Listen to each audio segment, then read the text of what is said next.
229 B के मामले के संबंध में, जिसमें आप डिक्लेरेशन का सूट दाखिल करते हैं, इसके संबंध में एक आज महत्वपूर्ण फैसले पर हम लोग चर्चा करेंगे कि 229 बी जो वर्तमान समय में धारा 144 के अंतर्गत आयोजित हो रहे हैं मुकदमे इसके लिए, तो क्या इस कार्रवाई के दौरान मुकदमों को सरसरी तौर पर बिना वाद बिंदु विरचित किए इनका निस्तारण किया जाना विधि संगत है या नहीं। इसके संबंध में माननीय उच्च न्यायालय की विधि व्यवस्था 2023 RNP पेज 463 एक लेटेस्ट विधि व्यवस्था आई हुई है, जिसमें प्रकरण यह था कि एक व्यक्ति द्वारा धारा 144 के अंतर्गत वाद जो है 2017 में दाखिल किया था और इसमें विपक्षी को नोटिस जारी होने के बाद बिना विवादक यानी वाद बिंदु के विरचित किए ही मुकदमे को न्यायालय द्वारा 4/9/2017 को निरस्त कर दिया गया। 4/9/17 के आदेश के विरुद्ध जो वादी मुकदमा था उसके द्वारा बोर्ड में पुनरीक्षण दाखिल किया गया और उस पुनरीक्षण में भी आदेश 8/5/18 को पारित करते हुए उसे व्यतिक्रम में खारिज कर दिया गया।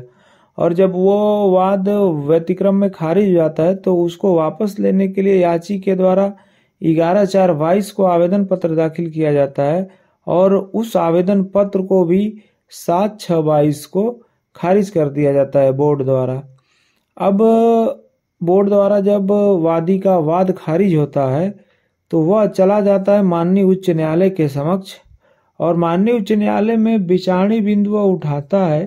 कि भाई हमने 144 के अंतर्गत डिक्लेरेशन यानी घोषणात्मक वाद दाखिल किया था, किंतु और न्यायालयों ने बिना विवादक यानी बिना वाद बिंदु विरचित किए, बिना साक्ष्य लिए और बिना समुचित अवसर प्रदान किए सरसरी तौर पर हमारे मुकदमे को खारिज कर दिया गया। इस पर माननीय उच्च न्यायालय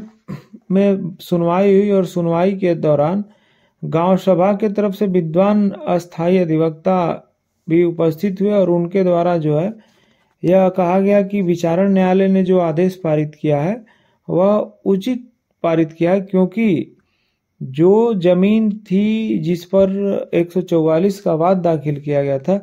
वह भूमि लोक उपयोगिता के अंतर्गत आती थी, यानी कि वह लोक प्रयोजन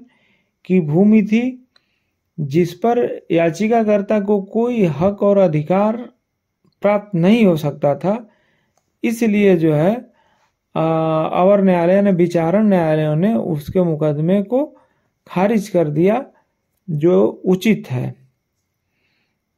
इस पर दोनों पक्षों को सुनने के बाद माननीय उच्च न्यायालय ने स्पष्ट अपना अभिमत दिया कि जो भी डिक्लेरेशन के वाद हैं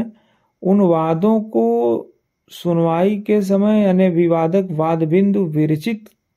किया जाना और वाद बिंदु विरचित करने के बाद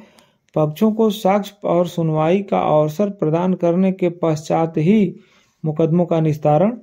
होना चाहिए। और माननीय उच्च न्यायालय ने अवर न्यायालय के तीनों आदेशों को निरस्त करते हुए मुकदमे को अवर न्यायालय को इस निर्देश के साथ प्रेषित कर दिया कि नए सिरे से वाद बिंदु बना करके और मुकदमे का निस्तारण 6 माह की अवधि के अंतर्गत करेंगे। और इसमें ये महत्वपूर्ण निर्णय माननीय न्यायालय द्वारा दिया गया कि अगर डिक्लेरेशन का वाद यानी घोषणात्मक वाद दाखिल किया जाता है तो उसे सरसरी तौर पर खारिज नहीं किया जाएगा, उसमें पक्षों को सुनवाई का अवसर दिया जाएगा, वाद बिंदु बनाए जाएंगे, साक्ष्य की और ये जानकारी आपको कैसी लगी ये कमेंट बॉक्स में जरूर बताएं। और यदि आपने हमारे चैनल को सब्सक्राइब न किया हो तो कृपया इसे सब्सक्राइब करें, ऐसी जानकारियां आपको प्राप्त होती रहें। धन्यवाद।